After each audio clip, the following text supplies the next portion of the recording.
Tuhan bersamamu.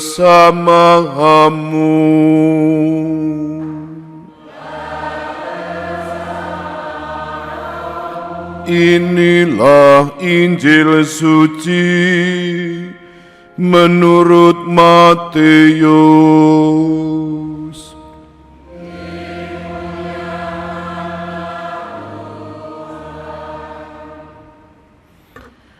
Aku datang bukan untuk membawa damai, melainkan pedang. Pada suatu hari, Yesus bersabda kepada ke-12 muridnya, "Jangan kalian menyangka bahwa aku datang untuk membawa damai di atas bumi.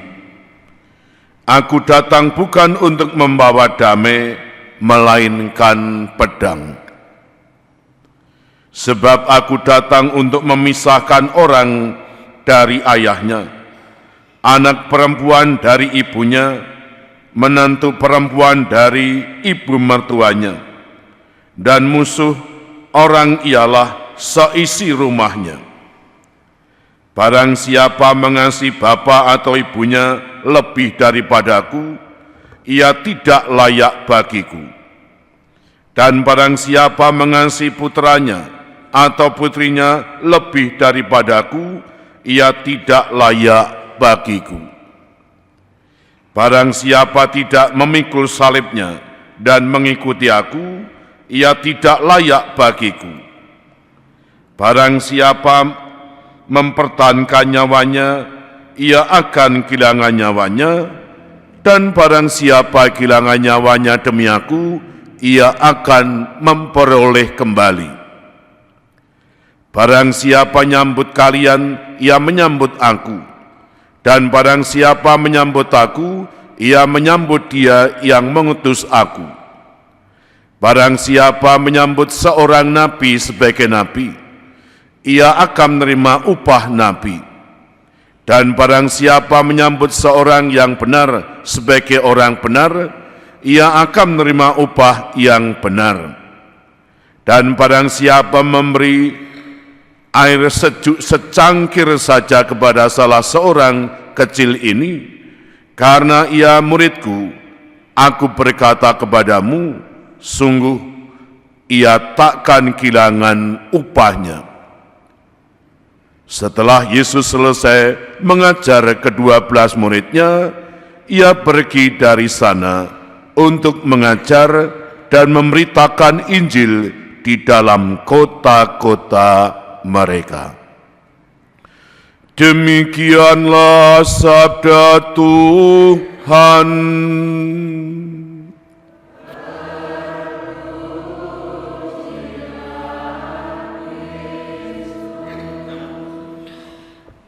Bapak Ibu Saudara terkasih, selamat pagi berkah dalam. Bapak Ibu Saudara terkasih, di Wates Kulon Progo pernah ada orang dari Brosot, pegawai Pemda Kota Kulon Progo, Wates. Dia kepingin menjadi orang Katolik, padahal lingkungannya itu semua Muslim. Lalu siang-siang dia mencari romo. Hari pertama tidak ketemu, romonya tindakan. Lalu datang lagi, ketemu. Lalu omong-omong, wonten kersa menapa, Pak? Pak Pastor, kula niki kok kepengin teng gereja niki napa angsal? Wah, angsal mawon monggo. Kula kepengin dados tiyang Katolik pun. Lah nyaking pundi? Saking Brosot. Wah, lajeng napa kok dadak dadi wong Katolik? Nggih kula pengin. Kula kok pengen niat dadi wong gereja niku. Malah kula alang-alangi wis rasa mon Pak jenengan niku daerah nggon kaya ngono. Pun mboten sah teng nggen kula mon.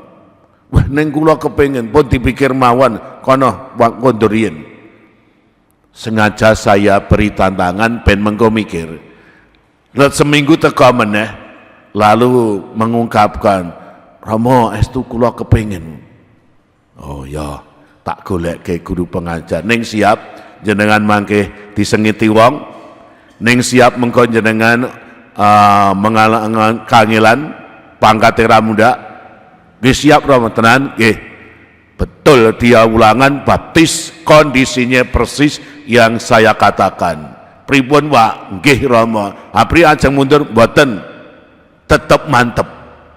Nah, kondisi seperti ini yang juga tadi dibahasakan oleh Yesus. Barang siapa mengikuti aku harus siap menghadapi kesulitan tantangan. Kenapa? Karena orang yang mengikuti Yesus akan ditentang, ditolak. Maka tuntutan yang diminta oleh Yesus adalah supaya semua yang ingin mengikuti Yesus harus betul-betul total, bahkan radikal. Tadi dikatakan barang siapa mau mengikuti aku, mencintai orang tuanya, ibunya, anaknya tidak layak. Itu mengatakan bahwa orang yang betul ingin mengikuti Yesus harus Yesus menjadi prioritas utama. Maka ini harus dipertimbangkan. Jika tidak, lebih jangan. Nah, kenapa? Ini semua tadi disampaikan oleh Yesus kepada para muridnya. Ada satu alasan, yakni karena Yesus prihatin bahwa ada beberapa orang yang semula nampak semangat, mantap, ingin mengikuti Yesus, tetapi di tengah jalan mereka mengundurkan diri karena beratnya tantangan tuntutannya, dan ini membuat Yesus kecewa. Maka Yesus sengaja menyampaikan ajaran ini kepada siapapun. Harapannya apa? Bagi siapa saja yang ingin mengikuti Yesus, supaya mempertimbangkan dan betul-betul menjadi pengikut Yesus yang total, menjadi pengikut Yesus yang radikal, dan menjadi pengikut Yesus yang bisa diandalkan. Lalu caranya bagaimana? Supaya tercetak pribadi karakter orang beriman yang seperti ini. Jawabannya tersirat dalam Mazmur tadi. Orang harus percaya mengandalkan pertolongan Tuhan. Jadi kalau memang sudah mengikuti, percayalah kepada Tuhan. Tuhan akan menolong, menguatkan, meneguhkannya. Dan yang kedua, orang justru siap menghadapi aneka tantangan, terpaan seperti yang dialami oleh orang Israel. Justru dipersulit, mengalami banyak kendala, tetapi tetap setia. Itu justru membuat imannya semakin dewasa. Bapak, Ibu, saudara-saudari terkasih, siap mengikuti Yesus menjadi orang beriman yang radikal, yang total, dan percaya mengandalkan pertolongan Tuhan seperti ini yang mau diwatakan oleh gereja kepada kita hari ini. Mungkin ada di antara kita yang juga sudah punya pengalaman begitu menjadi pengikut Yesus, lalu kesulitan, tantangannya berat. Tetapi tetap bertahan, tidak apa-apa. Ini justru akan mendewasakan iman kita. Supaya apa? Iman kita digembleng menjadi orang yang militan, tangguh, wani, getih tanpa bandingan. Tuhan senang dengan orang-orang seperti ini. Tetapi Tuhan baliknya tidak senang kepada orang beriman yang tidak bisa diandalkan, tiwas dipilih, dipercaya, ora iso nandangi, dan ini membuat Yesus kecewa. Maka hari ini kita diingatkan oleh Tuhan, mari kita yang sudah lama mengikuti Yesus ini, setialah mengikuti, dan mungkin dengan mengikuti dan menghayati ajaran Yesus, pikiran kita yang sudah mulai mengalami perubahan bersama Yesus menimbulkan pertentangan orang-orang sekitar kita, bukan karena kita keliru, tetapi justru karena sedang menegakkan kebenaran. Semoga kita semakin tampil menjadi orang-orang beriman yang tangguh, yang militan, yang bisa diandalkan dan dipercaya oleh Tuhan. Kemuliaan kepada Bapa dan Putra dan Roh Kudus.